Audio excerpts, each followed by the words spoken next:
E aí? E aí, beleza, mano? Beleza, cara? Tranquilo? Tamo aí, na maratona de lives. É, live que não acaba mais, né?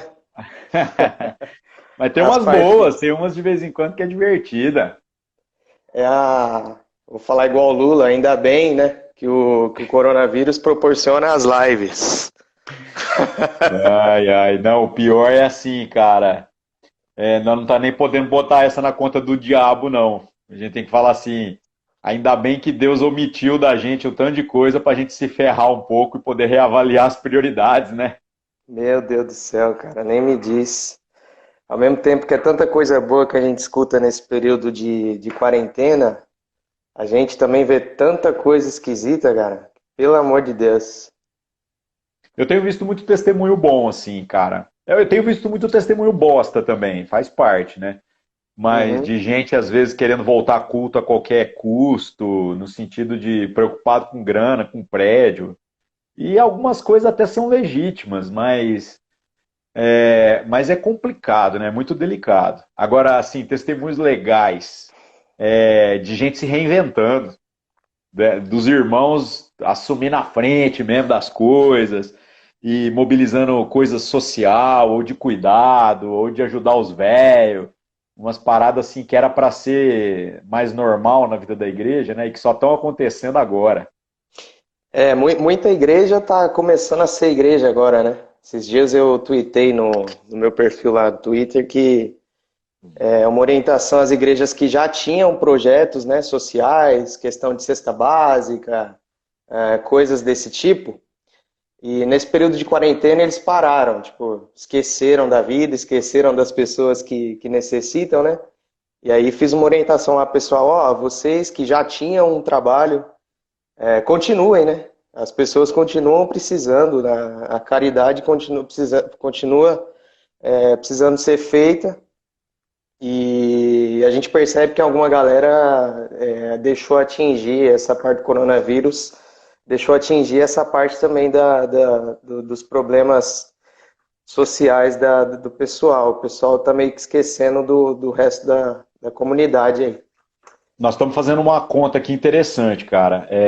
Nós estamos já desde março sem usar o prédio, né? E a gente paga aluguel. A conta que a gente está fazendo é de que esses prognósticos dos governos aí, eles são altamente fantasiosos. A grande verdade, eu já havia falado isso em março, todo mundo falou que eu estava ficando louco, mas agora já estou virando profeta, né?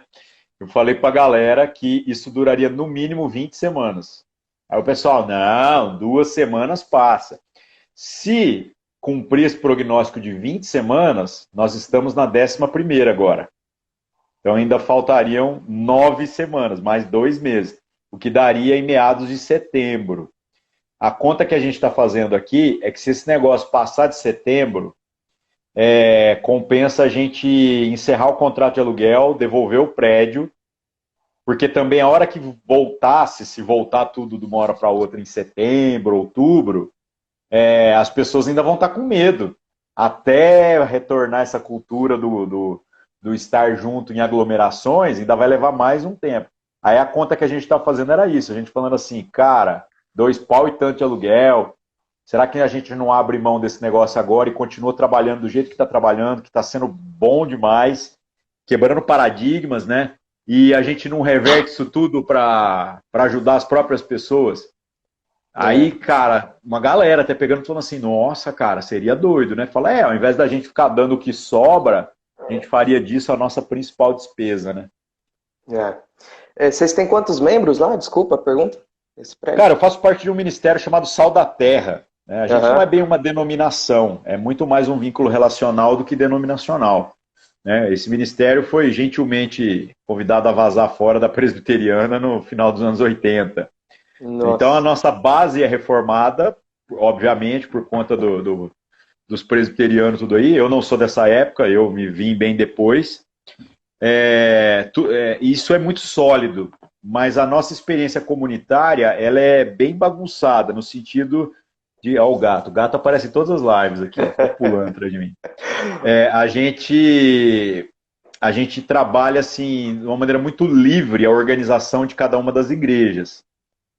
Então, o que acontece? Tem igrejas de 3.000 pessoas e tem igreja de 30 pessoas. Tem diversos perfis. A igreja que eu pastorei tem cento e poucas pessoas. A gente não é uma igreja de grande porte, né? Só que para você ter uma ideia, nós já tivemos a oportunidade de participar da plantação de praticamente 6 igrejas, cara. Com uma igreja desse porte. Então, a nossa vocação é muito essa coisa orgânica, né? O cara que às vezes tem aquela visão de montar uma igrejona lá, um prédio de 3.000, não tem problema, desde que haja coerência, né? Com aquilo Sim. que é a nossa fé. E a gente também não trata o cara que tem a igreja ali de 30 pessoas como se tivesse alguma coisa errado, né? A gente pensa muito mais na coerência bíblica e de palavra mesmo, tudo mais, do que, obviamente, essas coisas exteriores. Essas coisas exteriores são apenas consequência. Cada um vai crescer segundo a medida de graça que recebeu de Deus, né? Amém. A vontade é dele que prevalece. Então, Ari, tô muito feliz, cara, de fazer essa live com você, cara. Eu vou me apresentar aqui. Eu sou o Otávio. Eu criei essa página Pecador Reformado quando eu comecei a entender um pouquinho essa parte de teologia reformada, que eu tô com 22 anos, sou recém-casado, tem 5 meses que eu entrei pro time aí, pra glória de Deus. E eu sirvo numa igreja batista aqui em Itapevi, na Grande São Paulo. A gente também tem um trabalho bem legal aqui na cidade.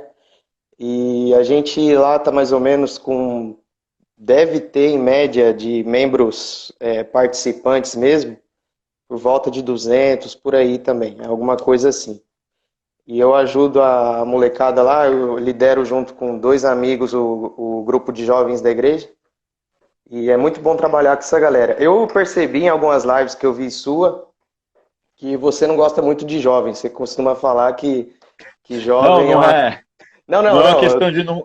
Mas não é uma questão de não gostar, é uma questão de que eu fiquei velho, né, cara? Eu falo muito pra galera, eu fiz a live com o Lucinho, eu falei isso, né? Tipo assim, quando eu tinha 20 anos, era muito instintivo conversar com gente de 16, de 15 a 20, né? Mas agora eu tenho 41, velho. E aí, o que acontece? A cultura muda muito rápido, né? Então a gente vai perdendo um pouco a mão. Embora me chamam muito para eventos de jovens, e eu prego. Só que eu falo para a galera que eu prego do mesmo jeito para todo mundo, né? Eu não sou o cara que fica, às vezes, fazendo o discurso apropriado para a faixa etária. É. Não, eu quis falar nesse sentido mesmo, de ter uma pegada mais adulta, né? Digamos. E, enfim, esse aí sou eu, cara. Eu, na minha adolescência, lá, pouco tempo atrás, eu ia nos esquemas lá do Benihim, eu pegava a toalhinha ungida lá dos caras, e aí Mas eu você fui chegou a crescendo. frequentar a igreja neopenteca, assim? Ou Não era frequen- freelancer? não frequentei, mas eu gostava de ir nos eventos, né? Eu gostava, Aham. eu batia cartão lá no estádio da Portuguesa, lá, assistindo os caras lá, o Genor Duque, a esposa dele, eu achava aquilo massa. Aprove a Deus me converter a essa teologia reformada aí e criar esse grupo, esse pecador reformado, para estar tentando de uma forma sutil levar para a galera o que uma galera também trouxe para mim, né? Então, essa página que eu tenho é mais nesse sentido.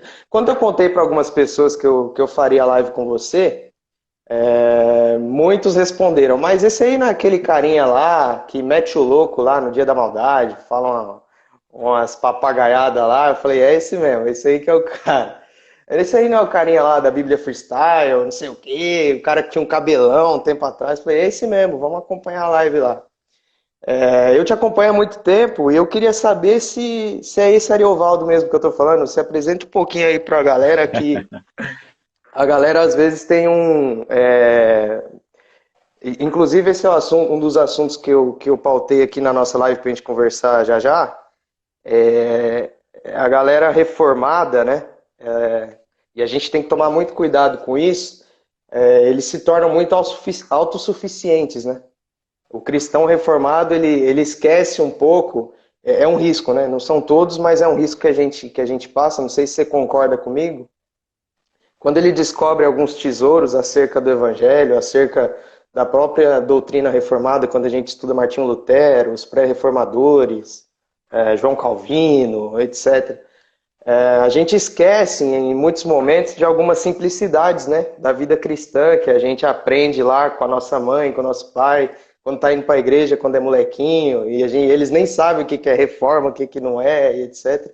E é um risco que muitos cristãos reformados passam, inclusive todos, de descobrir esses tesouros acerca do Evangelho e de se esquecer de algumas simplicidades, até na própria comunidade em que exerce, etc.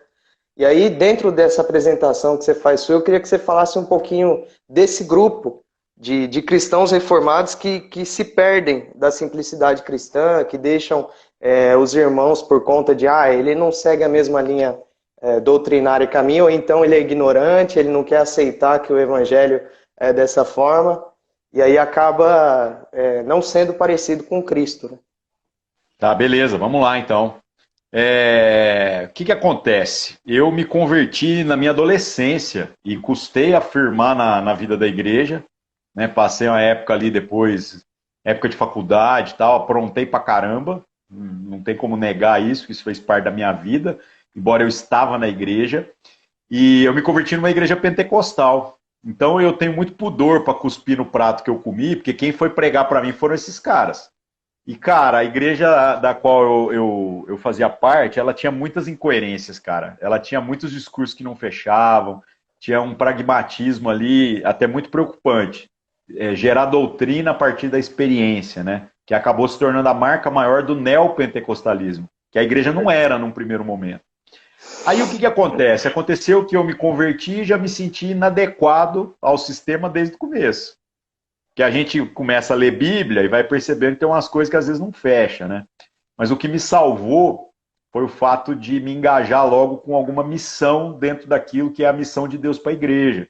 Então eu abracei grupo de evangelismo, eu abracei tudo esse tipo de coisa, inclusive a igreja que eu pastoreio hoje é fruto de um trabalho de evangelismo específico que a gente fazia num lugares onde as pessoas tinham medo de ir, né, por causa do público que frequentava. E nós começamos um trabalho lá que depois se tornou um grupo que reunia em casa, depois reunia numa praça e no final a gente organizou isso como igreja. Então isso me salvou, porque aí como eu estava com a mão na massa, eu estava me esforçando ali junto com alguns amigos para a gente repartir as virtudes que ia recebendo ali na caminhada com Cristo, não dava tempo da gente ficar chutando tudo quanto é cachorro morto que aparecia para o caminho.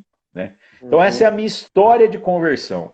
Aí entra o Sal da Terra no processo, que foi o ministério que botou pilha para que as coisas que a gente fazia não ficassem só como um evangelismo descompromissado.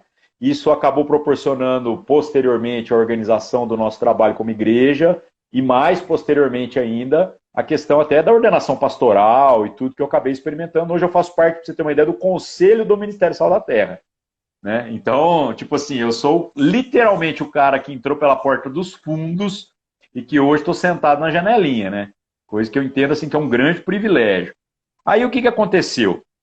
Aconteceu nesse processo todo que eu sempre estive envolvido com duas coisas, que para mim são coisas que eu gosto. Um deles é a internet, e o segundo, eu estou na internet desde 97. A primeira vez que eu passei a usar a internet foi em janeiro de 97. Então, pô, cara, já tem 97 para cá, tem 23 anos, né? É isso mesmo. 23 anos que eu uso internet, assim, compulsivamente, cara. Hoje até sou mais moderado nisso, embora o smartphone trouxe a parada de novo.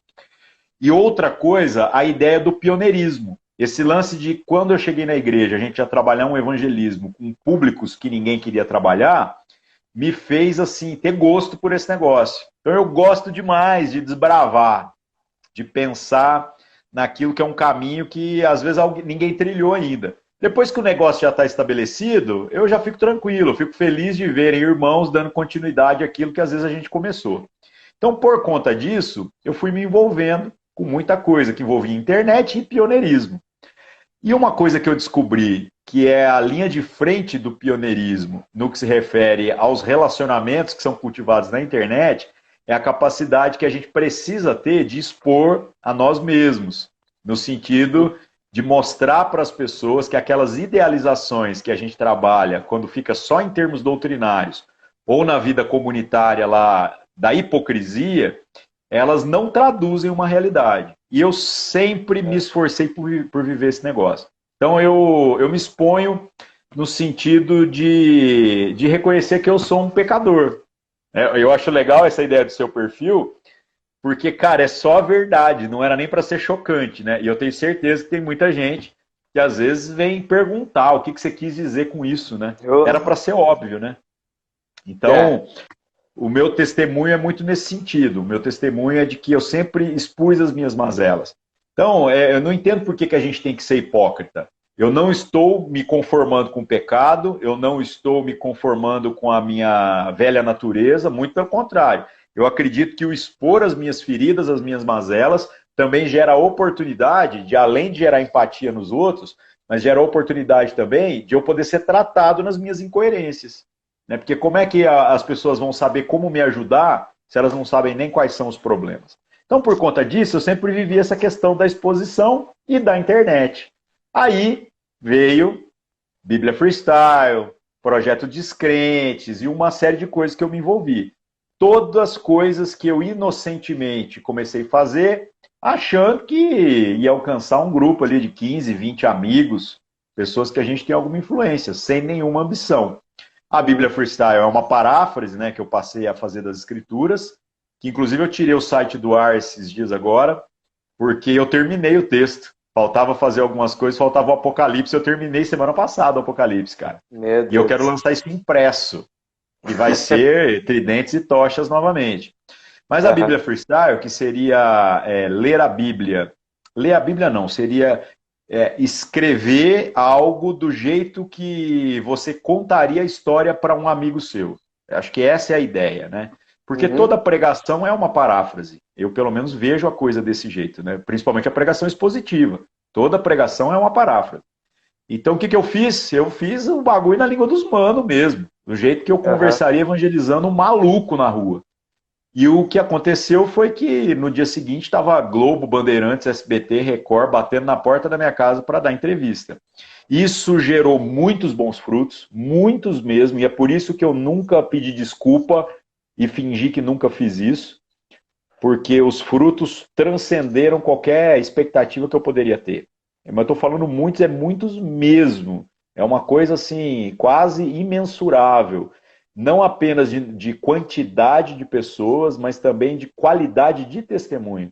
De pessoas que entenderam coisas que não entendiam, de uso no sistema carcerário, clínica para dependente químico. Então isso é o que fez eu topar essa parada de pensar o seguinte: se o preço para esse trabalho continuar é eu ter que ser o cara que está se queimando, então eu vou deixar queimar, velho. Afinal, não tem reputação a zelar mesmo, que se dane, né? Agora, o que aconteceu? Aconteceu que alguns nichos reformados começaram a tentar me queimar mesmo.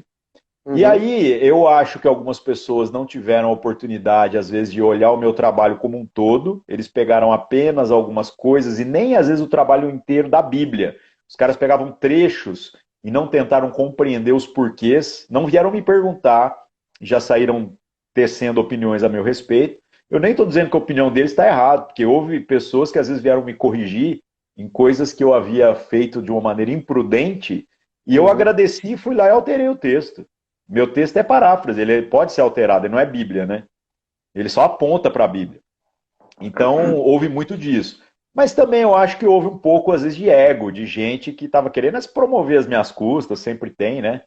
E beleza, tá tudo certo. O projeto Descrentes, depois eu passei a trabalhar com desigrejados, e desde então eu me tornei um cara que, embora alguém que estuda, que eu gosto demais da teologia reformada, da doutrina, eu decidi que a minha vocação não é ficar falando língua de anjo. E eu não estou falando do língua lá dos Penteca, não. Eu estou falando assim, embora eu tenha convites para ir em seminário, para dar palestra, isso acontece direto, debates teológicos. Cara, eu nunca fugi de nenhum. Onde me chamaram, eu fui. E eu dou Uhum. sorte. Eu dou sorte, porque eu não tenho seminário, eu sou um autodidata, e todo debate que eu vou, eu dou a sorte de que os livros que os caras citam eu li, no mínimo, né? Então, até hoje eu ainda não passei vergonha, né? Mas fui muitas vezes correndo o risco disso acontecer. Então tem sido assim uma experiência muito legal essa questão toda.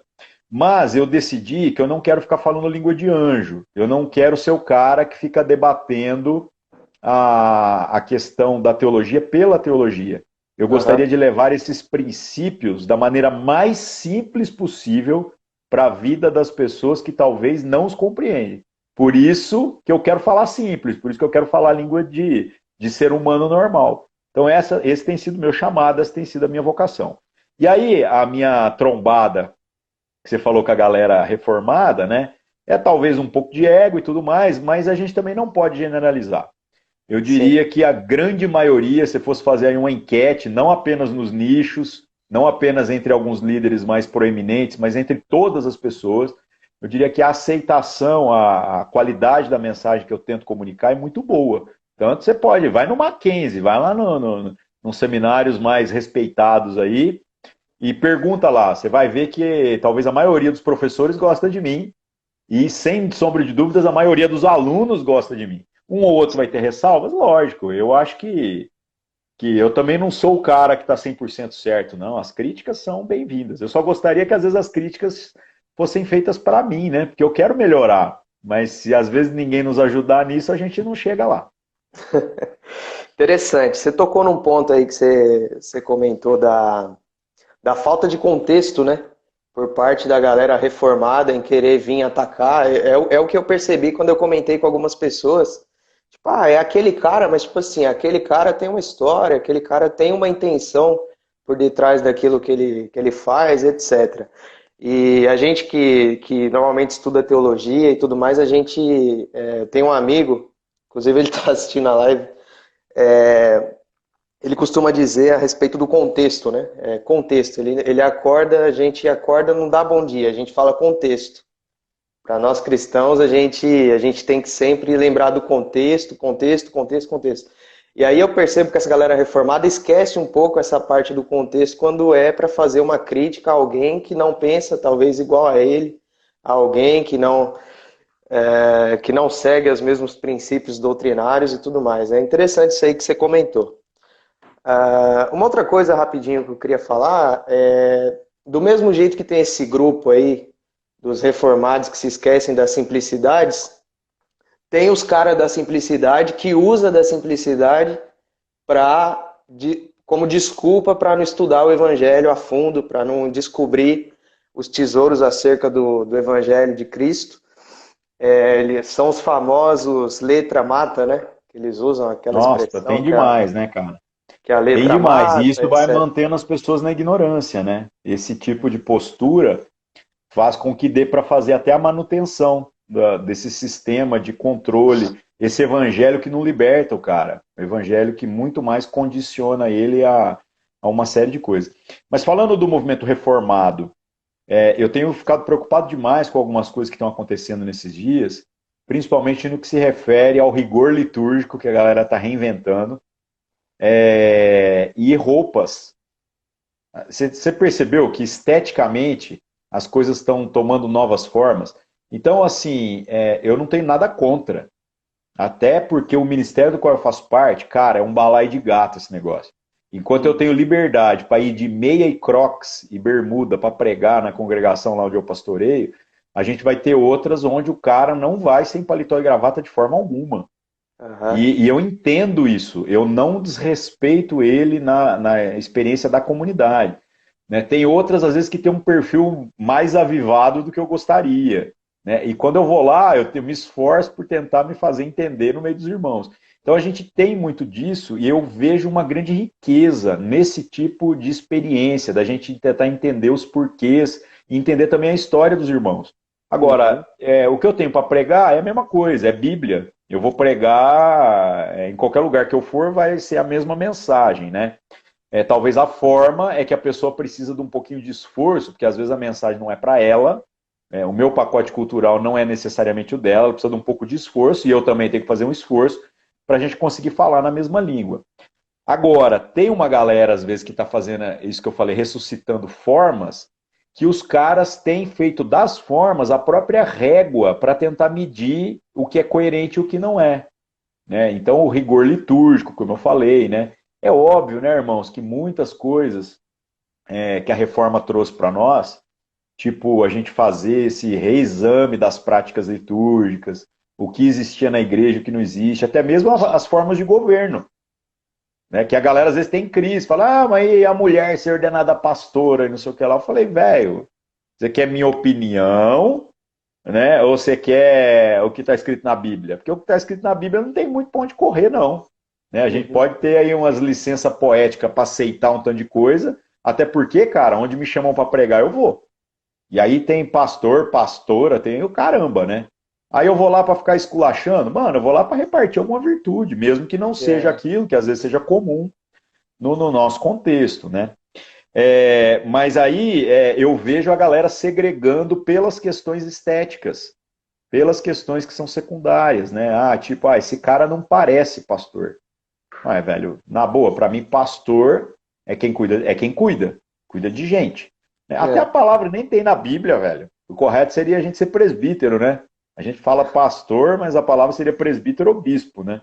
Então, eu acho que é muita gente procurando chifre em cabeça de cavalo. E isso está sendo um fator de desagregação, de rompimento da comunhão. Então, na boa, eu preferia, e prefiro até, eu tive amigos que vieram dos mesmos buracos que eu vim, do mesmo pacote cultural, né, que eram gente muito doida, e que quando a gente se converteu e conseguiu viver toda essa liberdade do evangelho, plantar uma igreja que dialoga, chega um cara com a cara tatuada na minha igreja, ele é mais um, velho. As veinhas recebem ele de boa, porque elas já acostumaram com isso. Então é maravilhoso, né? Mas eu tive amigos que tiveram que ir para aquela Assembleia de Deus missão, a mais tradicional, que o cara até hoje anda de paletó e gravata. Aí a gente tromba com o cara na rua um dia desse, o cara hoje é pastor lá, mano. E ele tá daquele mesmo naipe, ele não fica sem camisa em casa, que senão ele falou que Deus não fala com ele. Olha as coisas, velho. Coisa que eu fico assim, meu Deus do céu. Mas eu fico feliz demais por esse meu irmão. Você tá ligado, cara? Porque eu sei de onde esse cara veio. A liberdade de que o conhecimento das escrituras trouxe para nós, entendeu? Às vezes é muito para ele, cara. Então o que ele fez? Ele ficou com o que é fundamental. Ele ama Jesus, ele se arrepende dos seus pecados, se esforça por viver no processo de santificação, e o resto, eu acredito que é o resto. A gente na igreja está estudando a primeira carta aos Coríntios lá na EBD, e Paulo usa muito essa questão da liberdade cristã e o amor, né? O Augusto Nicodemos diz que o limite para o uso da liberdade cristã é o amor e a consideração que a gente tem pela própria comunidade. Né? Então não adianta nada eu pegar, abrir uma latinha de cerveja aqui, tomar várias, se eu sei que dos meus 11 mil seguidores, eu sei que uma galera vai falar, pô, esse cara tá longe de si, qual que é a pegada desse cara aí? E a gente tem que estar sempre ligado na nossa consciência em Cristo, né? Até porque a obra salvífica do Espírito Santo, ela dura a nossa vida inteira, né? O que Jesus tratou comigo até hoje, ele vai continuar tratando outras coisas amanhã e depois de amanhã. A minha consciência que eu tenho hoje não é a mesma que eu vou ter amanhã, talvez, e aí eu vou prosseguindo na fé. E esse é o trabalho do Espírito Santo aí, que a gente luta Sabe que intensamente. nessa progressão, eu fico pensando, por exemplo, eu sou um cara que se tatuou na igreja. Eu tenho muita tatuagem, cara. Tem as costas, as pernas, vixe.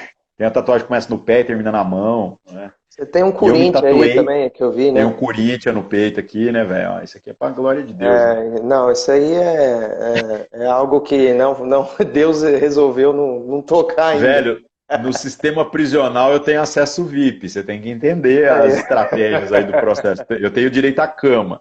Bom, aí o que acontece, cara? Eu me tatuei na igreja já. Eu comecei a me tatuar, eu já era crente, velho. Só que Uhum, isso não foi também feito de qualquer forma. Então, quando a gente fala da liberdade, às vezes a galera invoca muito isso. O uhum, cara pensa assim, eu sou livre de alguma coisa. E hoje, como você falou na questão esse processo de justificação que aconteceu, gerou agora um processo de santificação que vai levar a minha vida inteira, sim. né? Então, hoje eu compreendo que antes de ser mais importante, né, do que ser livre de, é entender que eu sou livre para.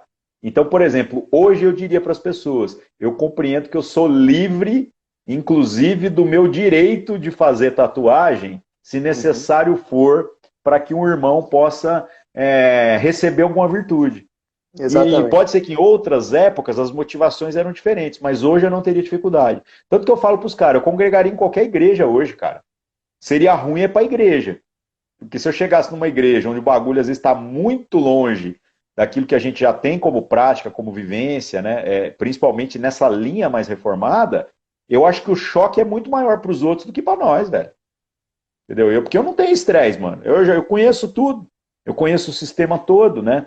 Mas aí eu não vou bater nas pessoas defendendo a minha opinião. Eu vou citar a escritura. E vai doer, vai custar caro. É. Então, até nisso, às vezes, eu preciso entender que eu preciso de sensibilidade. Como diz lá o pastor o Paulo Borges Júnior, que é do nosso ministério lá em Goiânia, ele fala que sinceridade, às vezes, até o diabo tem. Não tem ninguém mais sincero do que o diabo, né? Naquilo que ele está fazendo. Mas sensibilidade é um privilégio. E é um privilégio que muitas vezes a gente está perdendo. Então, a boa teologia, ela precisa ser acompanhada de um senso de responsabilidade na sua comunicação, para que a gente não seja insensível. A gente não tente enfiar um baguete na boca de uma criança, que ainda está comendo papinha, ainda está bebendo leite. É. Eu costumo pensar que a maior parte do erro da gente que é reformado e que ainda não entendeu isso é justamente a intenção de querer fazer com que o outro engula o que a gente demorou para engolir também, que a gente quer engolir a forceps, né? Igual eu falei, a gente ia no congresso lá do Benihim e achava que estava esbanjando. E é um processo, a gente vai estudar e aí vê que as coisas realmente são diferentes, e aí a gente quer que o nosso irmão, aquele que a gente ama, aquele que você precisa entender isso, cara, você precisa entender isso a qualquer custo. E aí a gente pega aquele baguete que você falou e enfia dentro da boca do cara e quer que ele engula de qualquer jeito. E sabe que na comunicação do evangelho, assim, cara, de maneira bem objetiva, né? Eu já me senti tão frustrado de andar com pessoas que às vezes tinham uma vocação mesmo para visitar. Cara, eu odeio visita, velho. Eu acho que visita é uma das coisas mais chatas que existe. Quando alguém pede uma visita, é massa. O cara fala assim, ô, vai lá em casa, eu vou fazer uma janta, eu vou assar uma carne. Aí é bom, né, cara? Pode ser um estranho. Se ele me convidou, é bom. Agora, e quando alguém te liga, isso faz muito parte da vida de pastor, velho. É uma desgraça. Liga a mãe pedindo uma visita pro filho que não quer que você esteja lá, velho. Aí a gente entrava nessas furadas, velho. E eu não apenas fazia, hoje evito ao máximo, mas de vez em quando até tem que fazer esse tipo de coisa, como também andava com pessoas que abraçavam esse tipo de pedido o tempo inteiro. E aí eu vi coisas maravilhosas. Eu vi pessoas assim que tinham muito conhecimento da palavra, muita teologia. E aí na hora que a gente ia visitar, o cara argumentava em alto nível, velho. Descobria que o cara que estava recebendo a visita era ateu. E ele debatia em alto nível, mano. Ou agnóstico, alguma coisa desse naipe. Em alto nível. O cara explanava tudo ali com uma sabedoria, assim, que eu falava, cara, então, eu que estou sendo abençoado aqui através do que o cara está falando, A né? visita é E aí eu para ficava, mim, né? é para mim, eu ficava super deslumbrado com isso, né?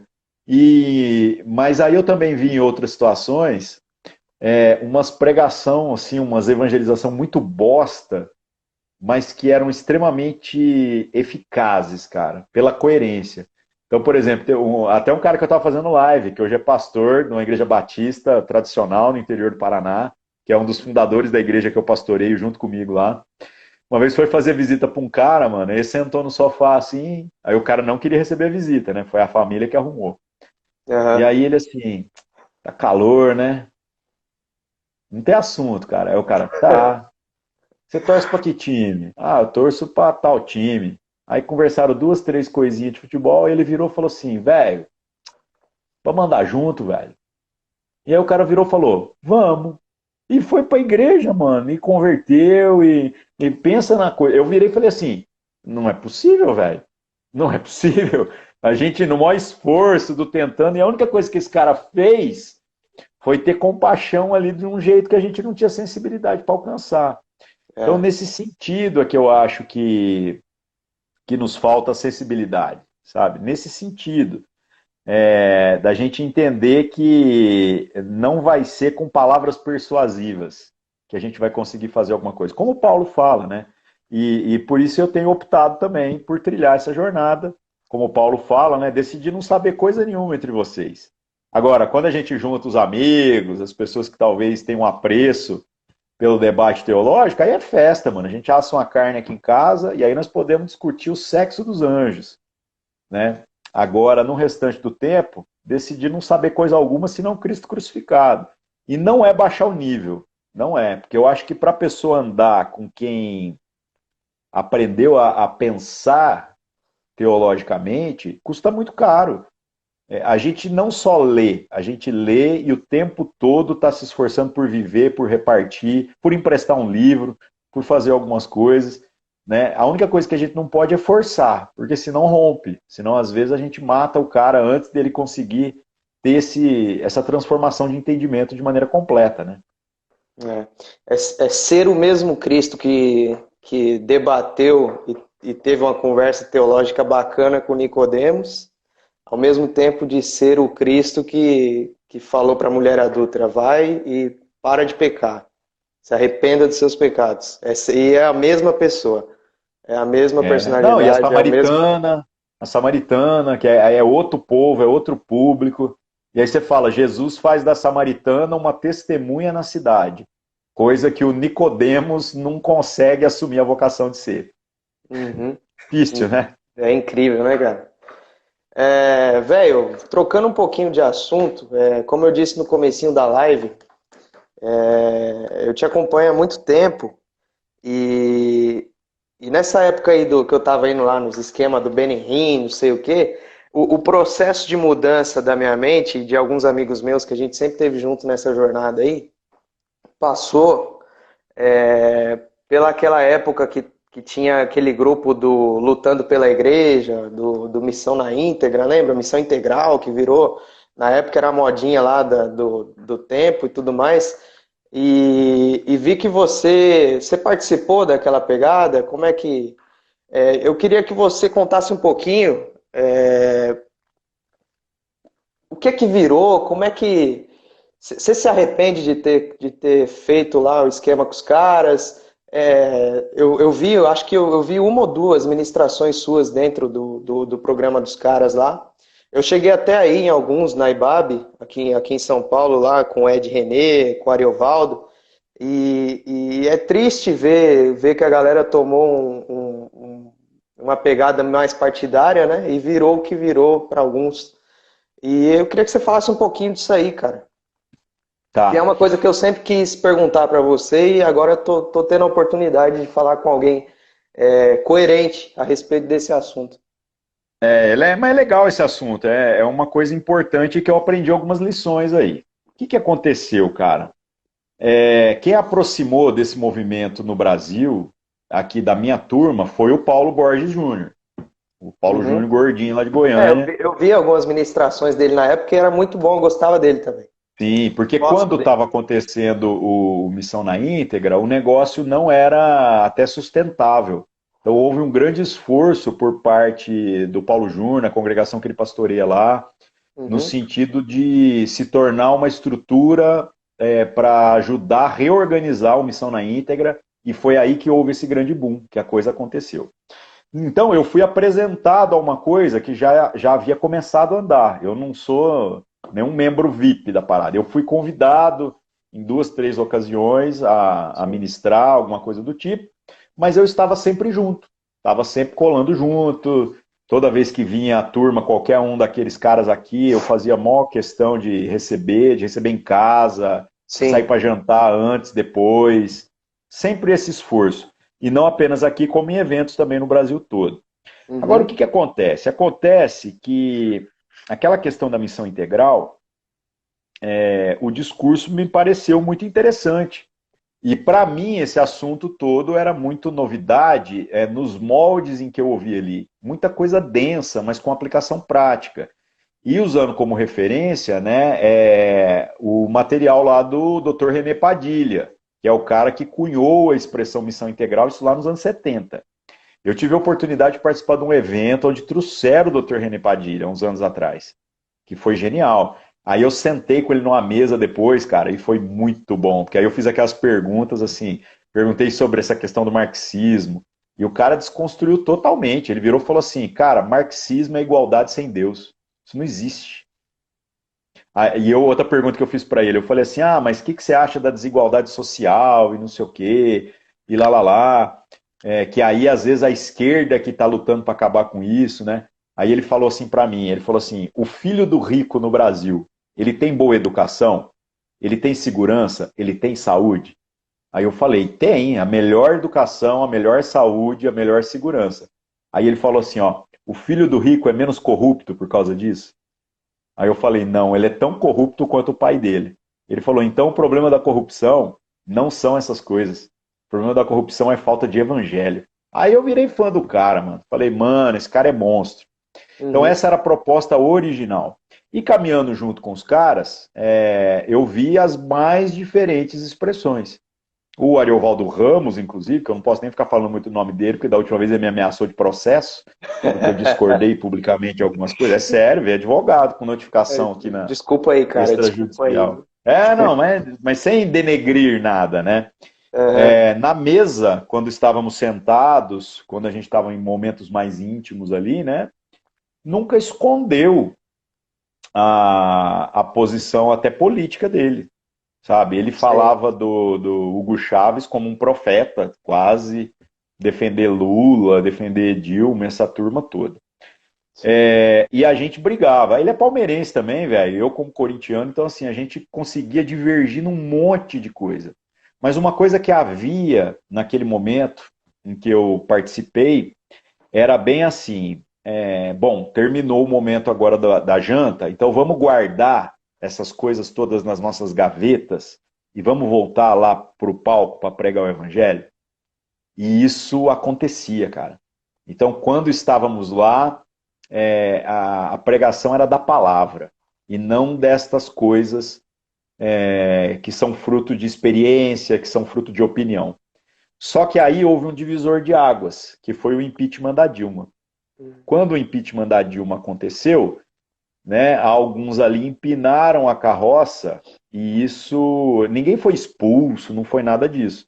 Mas isso fez com que muitos tivessem que se posicionar. E eu me posicionei de uma maneira muito drástica, porque na época eles fizeram lá um abaixo-assinado pelo Estado Democrático de Direito, bababá, que era basicamente dizendo que foi golpe, essa era a história. E eu não acredito nessa narrativa, né? Eu acho isso muito tolo, e botaram o meu nome nesse negócio sem a minha autorização. Velho, aí eu rodei a baiana mesmo. E aí, o que fizeram dali pra frente? Simplesmente, mano, ninguém nunca mais conversou comigo. Simplesmente fingiram que eu nunca mais existia. Uhum. Posteriormente, o que a gente recebeu de informação foi tipo assim, não, vocês entenderam errado. Vocês entenderam errado. Isso aqui nunca foi uma construção coletiva. Isso aqui é para fazer valer a visão de fulano e beltrano. Aí, meu irmão, não fui só eu que pulei fora, todo mundo foi pulando fora. Então, o que eu aprendi dessa lição? Não é que eu me arrependo de muitas coisas, mas eu diria assim: o que foi ruim? Foi ruim a gente ter perdido algumas relações de maneira unilateral, porque eu não me afastei de ninguém. Mas quando alguém manda um advogado, velho, para me ameaçar, ao invés de me ligar e falar, eu estou chateado com você por algo que você falou, aí eu acho que a gente tem um problema. É o que Paulo fala lá, que os irmãos estão levando as coisas perante um juiz Juiz que não é pagão. nem um juiz pagão. Eu vi esse caso. Isso para mim foi muito grave. E então eu diagnostiquei uma realidade. No passado nós levantamos, no passado, anos 80, nós levantamos como grande representante dos evangélicos Caio Fábio, e isso foi uma tragédia, por N razões. E antes do Caio teve mais gente também, mas não faz parte da minha experiência, né? Eu não sou tão velho assim. Depois, cara, um cara que se levantou como grande nome foi o Silas Malafaia. O Silas Malafaia, nos anos 90, era um cara que você dizia assim, eu não concordo com a teologia dele, mas ele é um homem coerente, é um homem de Deus. E a gente viu que deu no que deu. Posteriormente, esses nomes aí envolvendo a missão integral. Então hoje o que eu penso é o seguinte, é duro dizer isso, mas muitos da galera reformada tinha razão quando dizia, velho, nós não precisamos de uma teologia latino-americana. O testemunho do Calvino lá em Genebra já fez isso tudo. E hoje eu entendo e concordo. De fato fez. O que era legal de falar algo latino-americano é porque era algo mais próximo de nós. Era algo que tinha mais o nosso cheiro, talvez, né? Uhum. Agora, o que eu me arrependo é que eu acho que a gente, talvez daqui para frente, tem que repensar em não trabalhar nenhuma frente ministerial que tenha ídolos, que tenha grandes figuras. Eu acredito que hoje isso para mim é até um princípio. E o Ministério Sal da Terra, do qual eu faço parte, vive muito isso. Ao invés da gente levantar o grande líder à frente, a gente divide essa carga entre nós. A gente cuida uns dos outros. Por quê? Porque toda vez que alguém se levantou, a gente viu no que deu esse negócio. Então eu acredito em expressões mais plurais hoje. Tem muita gente que às vezes fica falando, você não acha que sei lá, que precisava ter um pastor que fosse ser o cara lá, que vai ser o braço direito do Bolsonaro. Mano, eu falo pra galera, se o Bolsonaro quer um bom conselho da minha parte, ele devia fazer isso no privado. E não ficar me usando como instrumento para ficar tirando foto na frente da imprensa, para fazer lobby com os evangélicos do mesmo jeito que faz com os católicos. Todo mundo está sendo usado por todo mundo. Né? E não é só o Bolsonaro, todo político fez isso, sempre fez, sempre vai fazer, cara. Então é muita inocência da nossa parte. Né? Eu acho que a gente precisava não se permitir ficar famoso por isso. A gente tinha que aprender a trabalhar um pouco mais nos bastidores, que é onde as coisas realmente acontecem. Interessante, cara. Poxa, interessante pra caramba, porque eu consigo lembrar do ponto central onde ocorreu ali. Porque a gente tem na nossa vida, todo evangélico, todo crente lembra daquele momento em que, poxa, peraí, deixa eu entender isso aqui um pouquinho melhor. E foi numa ministração do Ariovaldo Ramos lá na Ibabe, cara. E aí eu acompanhei, né, tanto o movimento, os caras, o próprio Paulo Júnior, né, um puta cara, assim, excepcional. E aí acompanhei, vi no que deu e me deu preguiça de, eu não vou tentar entender, um dia eu procuro saber sobre isso, eu vou falar com alguém sobre essa... Porque para nós que vê de fora aqui, né, que liga lá no YouTube, põe lutando lá pela igreja, missão na íntegra e vai vendo de carreirinha, é triste ver o que deu e ainda mais na época que a gente, né, na época que a gente acompanhava, ia nos encontros e tal. Mas foi numa ministração do Ari, que pregou o evangelho ali, falou de reforma, falou de... Não sei se você lembra, mas foi aqui em São Paulo que era um evento chamado A Reforma Continua, e uma interrogação. Eu estava naquele dia e foi ali que foi o start. Peraí, deixa eu entender um pouquinho mais sobre esse negócio de reforma. E aí, graças a Deus, eu estudei e tenho continuado estudado. Então, eu costumo sempre perguntar para quem sabe antes de sair jogando. E é triste, é literalmente triste ver que a galera realmente faz um ídolo e idolatra um sistema, né, que não foi feito para funcionar. Você mesmo diz, né? Eu vi bastante no Dia da Maldade, você fala, o sistema não foi feito para funcionar. A gente colocou o Bolsonaro, que é um cara que pelo menos crê em Deus, diz que crê, né? Talvez. E é um cara que, sei lá, é o cara que a gente colocou lá. É melhor do que pôr o Haddad, é melhor do que pôr o Lula, é melhor do que pôr a Dilma. E vamos torcer para dar certo aí. Mas é isso, cara. Deixa eu ver que horas são. A gente tem 1 hora, né? Falta 10 minutos. 10 minutinhos. 10 minutinhos aí. Cara, mas esse Pode lance falar. esse lance de pensar nessa figura messiânica, né, do líder messiânico, é a grande paranoia, né, antes era dos evangélicos, mas agora é de toda a sociedade. A gente fica projetando essa responsabilidade em um ou outro, né? E eu acho que a gente tem que parar de ficar com esse tipo de expectativa. Gente, se todo o povo brasileiro fosse esse primor de honestidade, esse primor de zelo pelos valores familiares e tudo mais, você podia botar o Satanás de presidente, que nós fazia ele se ajoelhar. Então, a gente não está entendendo que às vezes a gente está esperando coisas de uma pessoa que não vai dar conta de fazer, não condiz com a realidade, ou também às vezes culpando o cara de coisas que são as nossas omissões que tem permitido. Né? E na vida da igreja é a mesma coisa, é a mesma coisa. Agora, uma coisa que eu tenho falado para as pessoas e que é talvez o grande testemunho aí dessa jornada, né, que eu tenho vivido, andar sozinho é suicídio. Principalmente para quem vai assumindo liderança, frente de ministério, qualquer coisa do tipo. É suicídio. Porque é muito sutil a tentação de você aderir a um pragmatismo para obter um resultado. Porque não Uhum. adianta, gente. As pessoas valorizam o nosso trabalho pelos resultados. E não é pelo fruto que permanece, não. É por número mesmo. É por dinheiro. Quando um pastor encontra o outro e pergunta como que é a sua igreja, ele está querendo saber quantos membros tem e quanto que arrecada. É triste, mas é a realidade. Então, velho, para a gente não sucumbir a esse negócio, para a gente não se esquecer de qual é a nossa real vocação, só tem um jeito: a gente andar junto.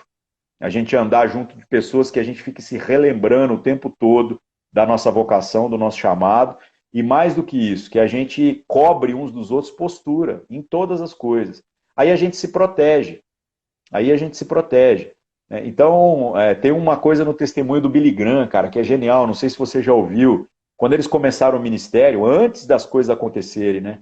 O Billy Uhum. Graham e os outros caras que estavam com ele ali, eles fizeram um acordo entre homens. Eles fizeram um acordo entre eles, eles empenharam uma palavra uns com os outros. E é legal porque eles não formaram doutrina a partir disso. Mas eu olhei aquilo e falei, cara, que sabedoria. Então eles fizeram um acordo tipo assim: entre nós, a gente nunca vai expor os pecados de alguém no púlpito. No púlpito a gente prega a palavra. E eles não estavam falando deles, não, estavam falando de qualquer pessoa. Então isso foi Aham. um acordo entre eles. Outra coisa, nós não teremos salários elásticos. Olha que coisa genial. Então na época eles não tinham nem salário, eles falavam assim, mas e se Deus der milhões para o nosso ministério? Nós não vamos ter salário elástico. Nosso salário tem que ser muito bem definido. É óbvio que o missionário no Havaí não tira férias no Guarujá, né? Óbvio, né? O padrão também tem que ir acompanhando, mas Não. não vamos ser coerentes na administração financeira. E o terceiro ponto, genial também, eles diziam assim: nós jamais nos permitiremos ficar sozinhos com outra mulher que não seja nossa mãe, nossa irmã ou nossa esposa. Então, cara, o pessoal testemunha que o Billy Graham chegava para pregar numa cidade, iam buscar ele no aeroporto, e quem foi buscar ele era uma irmã. Aí ele virava e falava assim: não, não, não, você leva minhas malas, eu vou de táxi. Aí você fala, mas por que isso? Muito simples, cara. É entender que nós temos que cuidar uns dos outros e que esse compromisso uns com os outros vai trazendo essa coerência. Então, o Billy Graham não conseguiu ter esse testemunho tão irretocável como teve, apenas pelo seu próprio esforço, mas pelo esforço dos companheiros que estavam juntos dele. Né? Então é genial. E detalhe, o Billy Graham quase chegou nos 100 anos, os outros caras, todos chegaram quase à mesma longevidade. Para mim, mano, isso é sobrenatural. Na boa, não tem explicação. O que Deus fez com esses caras é exatamente por conta, eu acho, dessa coerência. Um testemunho de coerência. E que às vezes a gente não está considerando. Então não basta ter uma pregação correta. Eu acho que a gente precisa ter uma vida correta. E o resto a gente vai colocando aí na mão de Deus. Então hoje eu penso muito isso. Nós cremos numa teologia saudável, coerente, baseada nas escrituras, bênção. Vamos pregar isso para o máximo de pessoas que a gente puder. Mas vamos junto, cara. Que é melhor ir mais devagar, mas todo mundo chegar vivo, do que a gente fazer esses movimentos explosivos que depois vai ficando os corpos pelo caminho. Meu Eu Deus. tô cansado de corpos pelo caminho, velho. Eu não quero perder nenhum dos amigos que Deus tem me dado, não.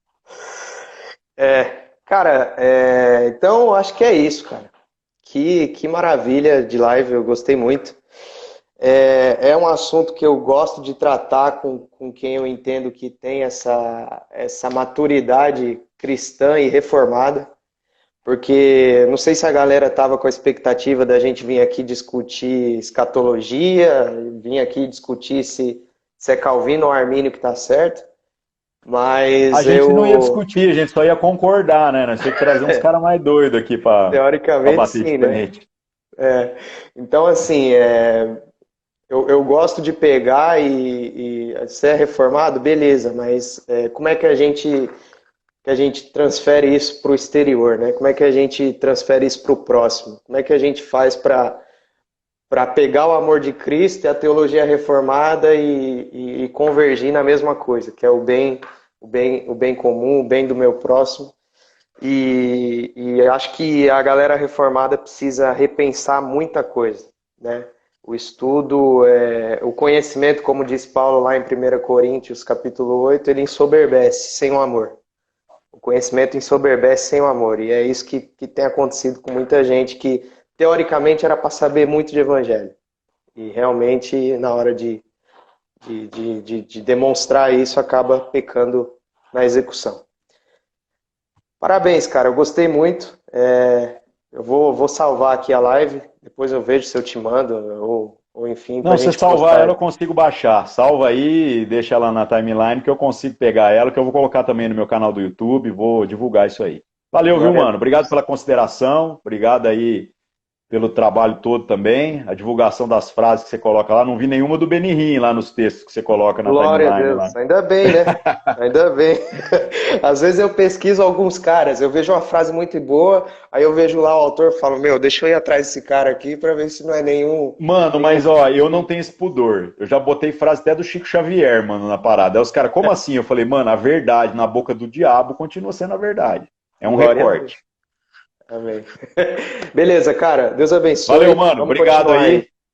Valeu. Falou, Valeu. até Tchau, mais. tchau.